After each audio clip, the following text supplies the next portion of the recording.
Blog Talk Radio.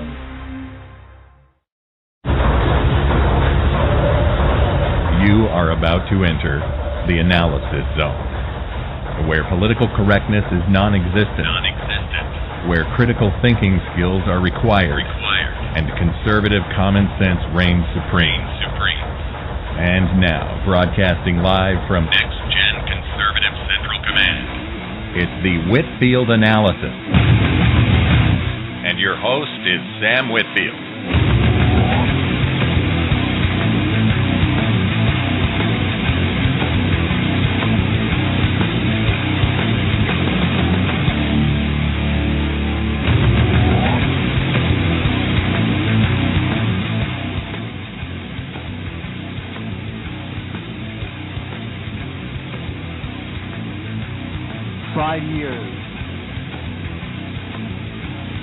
Five years, folks. That's been how long I've been doing this show for. It's been 5 years. I have been doing political broadcasting for 5 years, ever since I was in 8th grade. In middle school, March 25th, 2008 was the first time I ever did a political podcast. And 5 years later, I'm known throughout the internet as a conservative leader for the next generation. And it's been one hell of a journey, folks. I almost don't know what to say. I'm a little caught off guard tonight. But anyway, folks, it's me, Sam Whitfield, the Analyzer, here for another episode of the Whitfield Analysis. But yet this is not just another episode, folks. This is the 5-year anniversary of my career as a political broadcaster. And I do not regret 1 second of it. Folks, the number if you want to call into the program is 714-816-4740. And the email address is sam.ngcradio@gmail.com. You can also go to my blog, theanalysisnow.wordpress.com. Email me via there. Follow me on Twitter at samw_ngc. I know a bunch of you already do.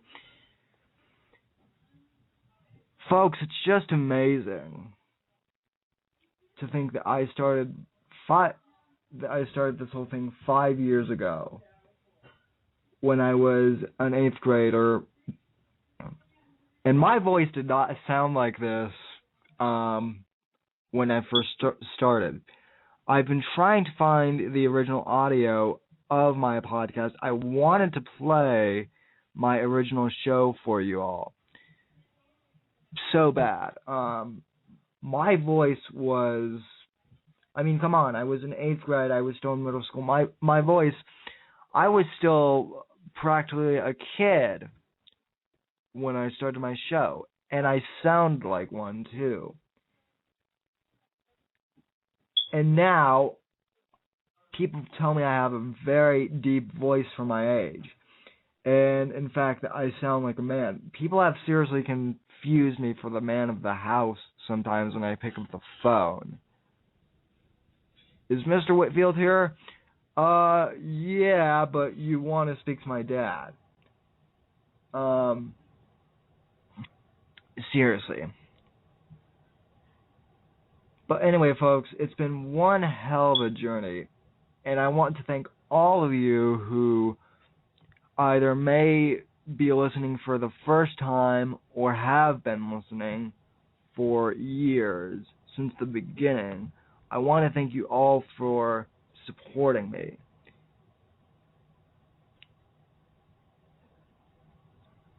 Where to begin? Folks, I've gotten a couple of I've gotten a couple questions about myself.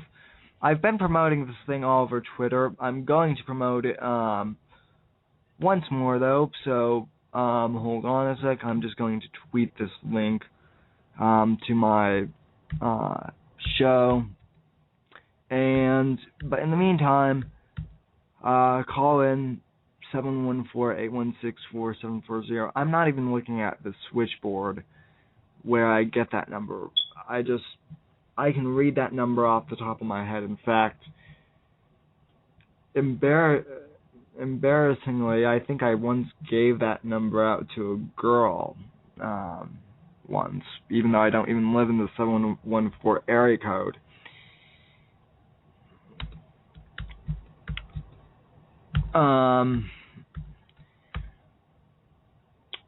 Like I said, it's been one heck of a journey. I guess I should start off by where I began as a show host, because I've posted this on my website, on numerous blogs. I've told this story on other people's shows. If you tune into the Junior Factor Nation, you've heard the story, but I'm going to tell you a little bit more depth about my story as a political broadcaster, because not too many people have heard this side of the story. Many people ask, Sam, why did you get involved in politics at such a young age, and why do you even care? You're a teenager, you're a senior in high school, and you haven't voted yet, so why do you even care? And folks, it all started back in 2004, actually. I was only 10 years old, and my parents were going through a very rough divorce. And I don't want to go into too much what it was like, but if your parents, if you've gone through a divorce, I'm not talking about if you've been divorced. I mean, that's horrible too, but if you've ever been the child of divorced parents, then you know how horrible that is. My world was torn apart, and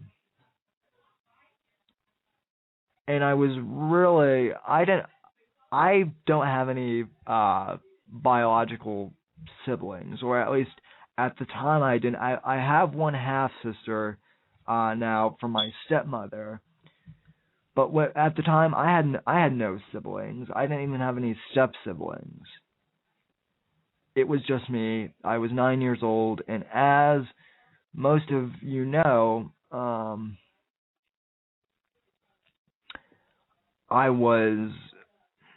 in a wheelchair, folks, although not for much longer, but I have a handicap. And factoring into this story, that doesn't matter a whole lot, but I was depressed, and I felt like I needed an outlet. Because I'm handicapped, there's not a lot, and I don't like to use the term handicapped either, folks, because that's not how I define myself. But as someone with a disability, as someone who just happens to be limited with certain things, I did not have a lot of outlets where I could participate in. I couldn't play football. I couldn't do little league. So there weren't really any big physical outlets where I could put my time and energy into. But that year of the presidential election, I really became fascinated with the election between John Kerry and George Bush, and I had always wanted to run for president of the United States. When I was in first grade, at the time I thought that's what I wanted to be. I was one of those kids who wanted to be president of the United States. So when I was 9, I really took an interest in politics. And my mother, yes, she is a conservative, folks. But she is not the reason I am a conservative. But more on that in a little bit.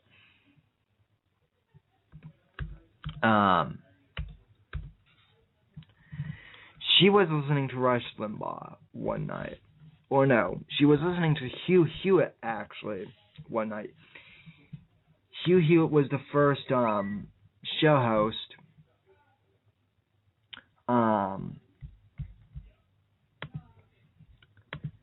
Hugh Hewitt was the first, really the first radio show I ever remember listening to at a conscious level. And he was excellent, and he was great, I thought. And my mother really wasn't saying anything, but he was playing clips of John Kerry. And John Kerry, just like Joe Biden at times, I think, is a little incoherent with the way he says things.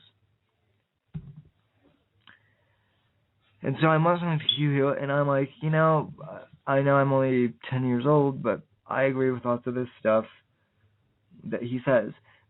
I guess there's no really easy way for me to explain, folks, why I'm interested in politics. I've just always been interested in politics. So my mother and I started talking, and I started asking her fundamental differences between what a conservative was and what a liberal was, and she explained, but she never once influenced me as to what those political parties were. But she did do one thing. So we were listening to Hugh Hewitt. It was that same night, actually. And call this what you will. Some people think that this was the beginning of indoctrination or whatever you want to call it. It wasn't. But she pulled over to the side of the road. And I'll never forget this as long as I live. She said, Sam, she said, there are people on both sides of the aisle, Republicans and Democrats, who believe that this country is no longer the greatest. She said there are people in this country and outside of this country who want to do harm to what George Washington and what the Founding Fathers stood for. They want to change it, and they want to make it different. And that's not even so much what I remember, folks, as here's what I do remember. She said, Sam, the United States of America is the only country in the world where anybody can come from any country all over the world and make it here in America. And she said, and what I mean by that is,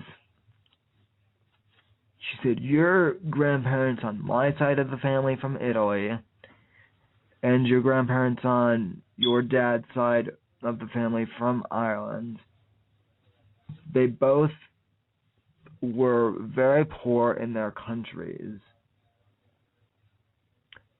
And they made the struggle to make it here through Ellis Island. Now, folks, at the time I was also studying Ellis Island in school.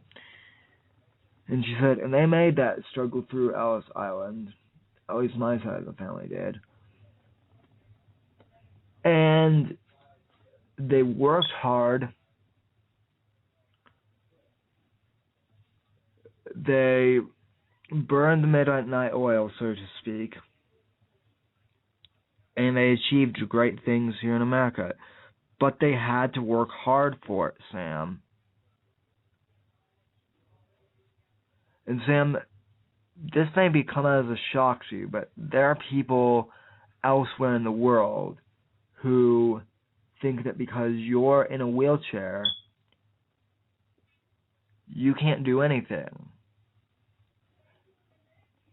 And there are people even in some parts of the world, that because you're handicapped, would like to see you dead.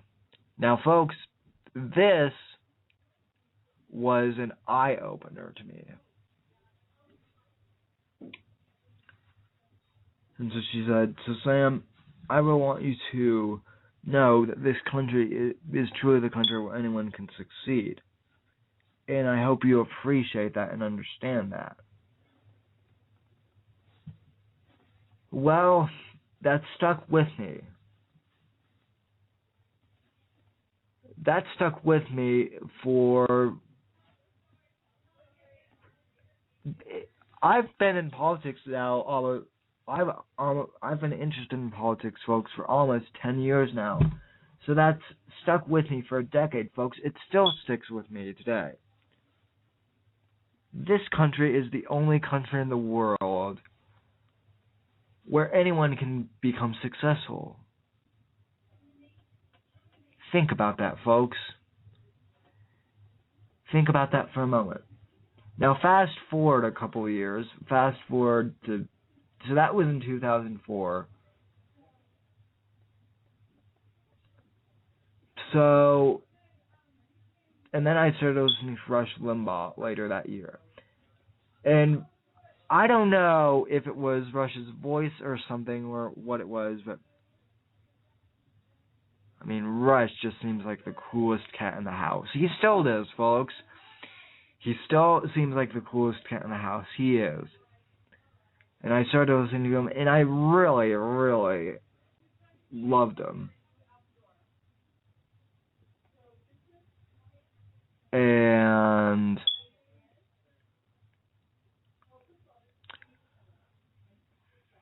I began listening to Rush, and all of the stuff he was saying about conservative ideals and values,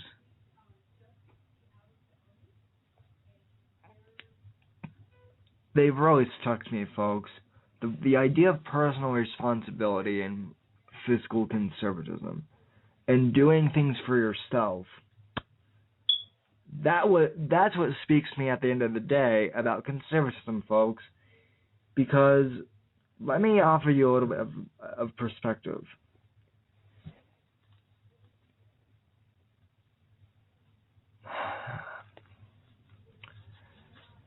One of the things I have to deal with a lot of the time, because I'm handicapped or disabled or however you want to say it, is people want to help me all the time. Now, Sam, what's wrong with helping?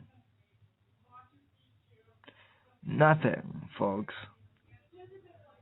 But there are things that I want to do for myself too. I want to live independently. I want to be able to succeed just like everyone else here in America does. And yet, there are people who help me not because they're doing it because they're being kind or whatever. That type of help I don't mind. But there are people who will sometimes try and quote-unquote help me because they don't think I'm smart enough.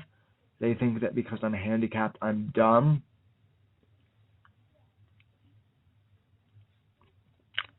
And that's kind of the way that the far left is, too. I hate to make that comparison, but it's true. Liberalism and progressivism, both of these ideologies think that the common, everyday, ordinary man is stupid and that they need help, and the progressives and the liberals think that they know what's best for the ruling class. So the left basically treats the majority of Americans like they're dumb cripples. And yes, I can say that because I've been profiled as one of those too, even by the liberals. Yeah, go figure. Anyway, folks, that's not who I am at all. And So that's why conservatism speaks to me. At the end of the day, it's about individualism and personal responsibility and being fiscally conservative, and that all speaks to who I am as a person. Nobody told me that that's how I had to think. That's what I chose to, because everything I've accomplished in life, I've had to work hard to make it. Folks, I've never revealed this on air either, but the 5-year anniversary show is as good of time as any. When I was born, I was told that I was never supposed to walk, never supposed to talk, never supposed to roll over. I stressed, though, that they said I would never talk. And folks, my mother said, well, we'll see about all of that. We'll see if you can't walk. We'll see if you can't talk. So, to make a long story short, she went on, she prayed. My mother is a very God-fearing woman, as am I. And she and my father, both of them,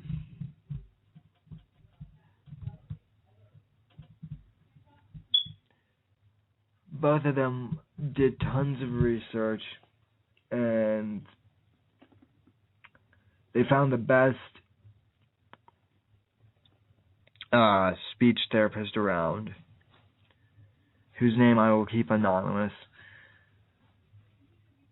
And I went to see her, I can't remember, I was 3 at the time. But I went to see her a lot, I think 3 times a week for the first 6 months, and then she gave my mother just a litany of exercises to do, and I basically worked 12 hours a day on me learning how to talk.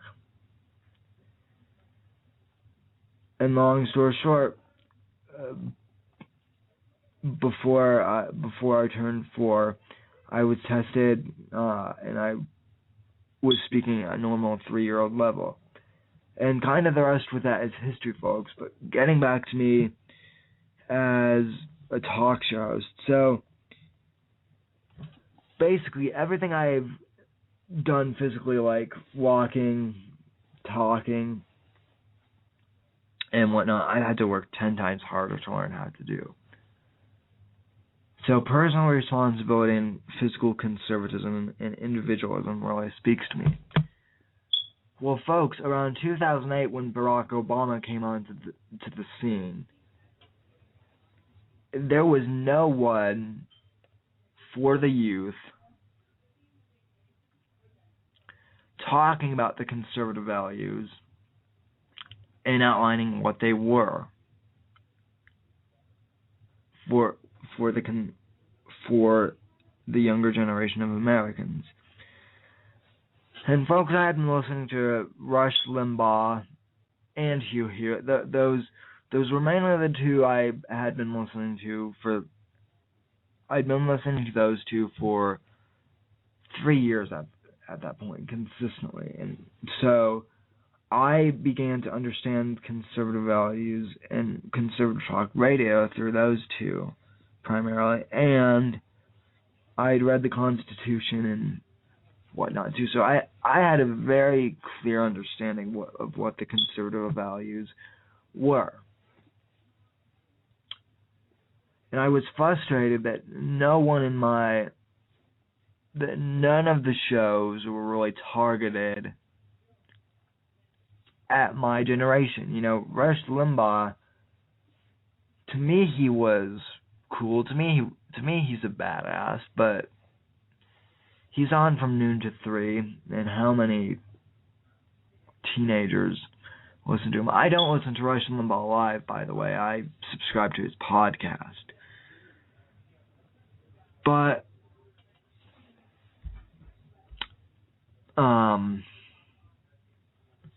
there was no conservative voice for the youth movement. So in 2008, again, that was a really stressful year. 2008 was an interesting story. So, both sets of grandparents were in the hospital. And my grandmother got really sick on my mom's side. Basically, my grandparents on my mom's side of the family got really sick, and my grandmother lives here, where I'm at, in Colorado. And so when she got sick, my mother had to take care of her, my step-grandfather, and it was just a mess. It was really chaotic, so out of all the chaos, I felt like I needed an outlet to basically vent. And I was so fed up with the fact that there were no young conservatives out there at the time. So kind of on a whim, I was really getting into podcasting, folks. Just like sports podcasts, comic book podcasts especially. And so I began noodling around with audio tools on my computer. And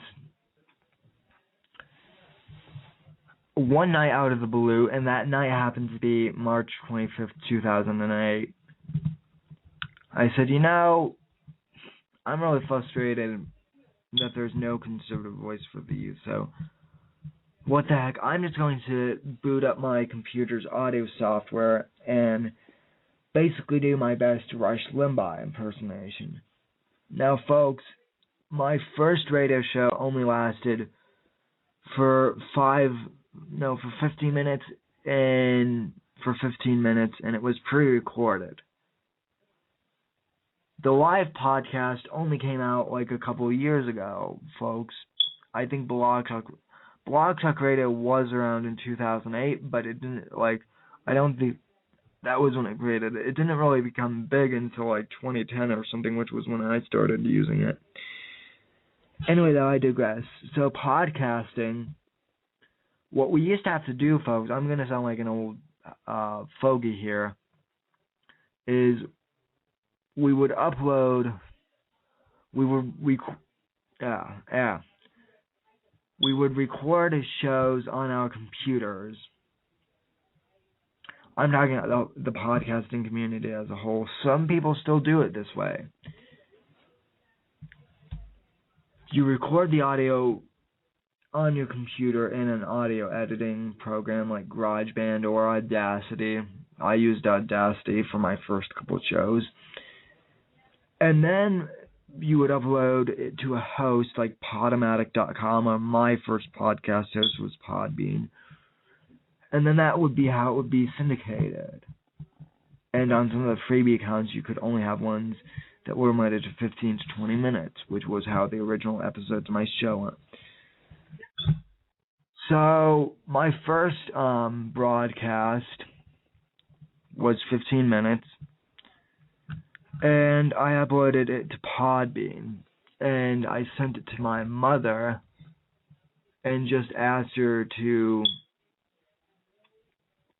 take a listen to it. And folks, we're almost out of time on the live stream, but I am going to be talking a little bit about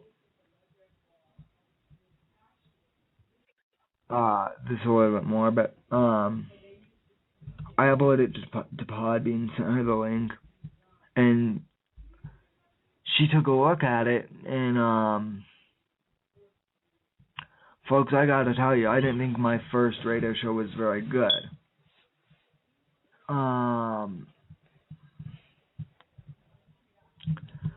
But my mom took a listen to it, and she said it was pretty good. You should do more shows. Just do 4 more, and if you don't like them, you don't have to do them. So she really pushed me to continue doing them. And I did them, and I started scripting things out, and long story short, folks, the rest is history. Now, folks, we're running out of time live. We're basically out of time live. So the rest of the stuff is going to be recorded. It's not going to be on air.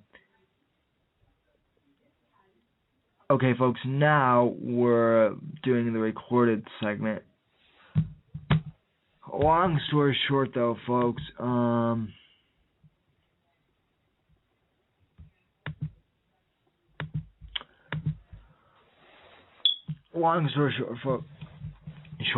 I've been doing political podcasting / internet radio broadcasting for 5 years now. And I was one of the first people to do this. When I started, there weren't very many conservative teen activists out there. The only other teen conservative that I knew of at the time was Karen DeSimone, the founder of Truth for American Teens, and she no longer runs that blog anymore. But she actually works for Glenn Beck now, which is pretty cool. But she was the only other conservative activist that I knew of at the time, so it was just her and me. And she and I have never connected, folks. Not yet, at least, anyway. But, folks, I was it in 2008. And for a good portion of 2009, I was the only strong one out there, too. But, folks, that's not my point. This celebration of mine, I don't want people thinking that I'm celebrating the fact that I've been the longest guy out there. My point here tonight, folks, is I've been doing this show for 5 years. Well, not the Whitfield analysis. I started that in 2010. But, folks, I started doing political commentary in 2008. I never thought I would make it to 2013. I never thought it wasn't supposed to happen. People said I was going to fail. And lots of liberals said I was going to fail, and that, you're alone, and you're the only conservative teen out there, and, good luck. You'll probably only be on the air for, a year or two, and then you'll get booted off, and you'll go crying home to your mommy. Well, folks, that's kind of what the celebration is about, though. Folks, I'm celebrating today, even though my anniversary is tomorrow. I'm celebrating today because, I'm not the only one out there anymore, folks. I'm not the only one out there. There are so many other young conservatives out there, it's not even funny. We've got Jason Veely, we've got Caden Cowger, Stephanie Conway, Gregory Blackie from Young Conservative TV, Trevor Johnson, who is now semi-retired, but he's still with me at Next Gen Conservatives. Madeline McCauley, Felicia Graham, who's been a guest on this program, Braxton Clark, Tanner Wayne,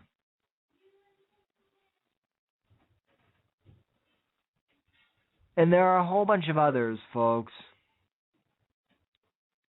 Connor Lancer.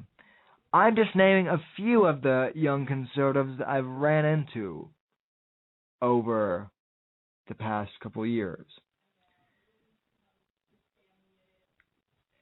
This may sound cheesy, folks, but I consider all of these people to be part of my army. Not mine specifically, but folks, we've started a movement, the conservative youth movement, and they've tried to deny, and the left has tried to deny that I exist, but they quite simply can't. And they've tried to deny that the conservative youth movement and the college conservatives, that they don't exist. And yet, folks, we do exist, and we're making an impact. And finally, folks, I'd like to thank three people. I'd like to thank my mother for pushing me to do my radio show and to make it the best it's been, and she supported me these last 5 years, and I know she'll continue to do so. And folks, I'm going to continue going strong even once I'm in college. I'd like to thank her for all her support. I'd like to thank my dad, even though he and I are on opposite ends of a fence. He too has taught me critical thinking, and he and I might not always agree on things, but he at least respects me in the fact I'm a conservative, and I respect him. And finally, folks, I'd like to thank Jimmy Z. Now, Jimmy Z is the host of the Jimmy Z Show. And he's the guy who also does my intro and my bumpers as well. And folks,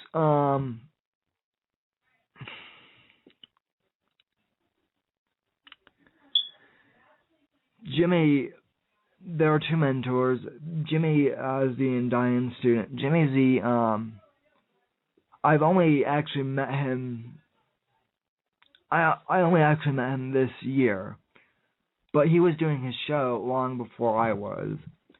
And Jimmy is a really cool guy, and Jimmy has been, besides doing my audio bumper, he's been a great mentor.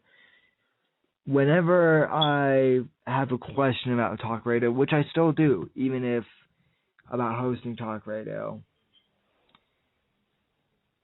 he will always be there to give me advice.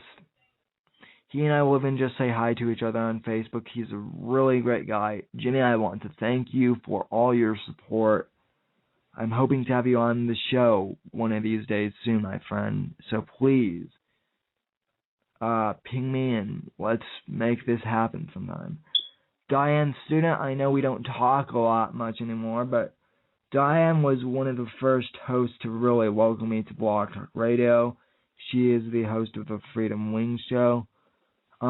She's more libertarian, and she's also a lesbian conservative, but, you know, I don't mind that, because at the end of the day, we're all fighting for the same conservative values, I think. And both of these hosts really helped give me a push in the right direction. Caden Calgar, I want to thank you for inviting me to Calgar Nation. And Jason, same thing with Junior Factor Nation. He and I have become good friends, really good friends, since we're both in that college age. And finally, I want to thank my two former partners, Gregory Blackie and John Live, aka Trevor Johnson. Fellas, we might not work together at Next Gen Conservative anymore, but you guys have been hugely influential on me. Thank you for all your years of partnership with me, and thank you for continuing the fight for the conservative youth movement, and thanks for staying in contact with me, folks. Guys, I hope we can still be friends, and in fact, I consider you both to be my brothers. And I hope that one day we can put aside the differences we've been having and work together again, maybe. I really hope that happens. And folks, I want to thank you, the loyal audience, for tuning in for my show all these years and putting up with silly old me.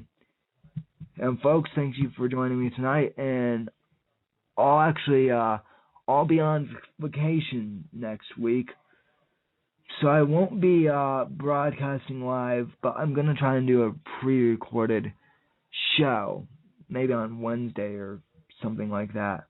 How that all plays out. But anyway, folks, good night, God bless America, and see you folks very soon, in 2 weeks live time, I think.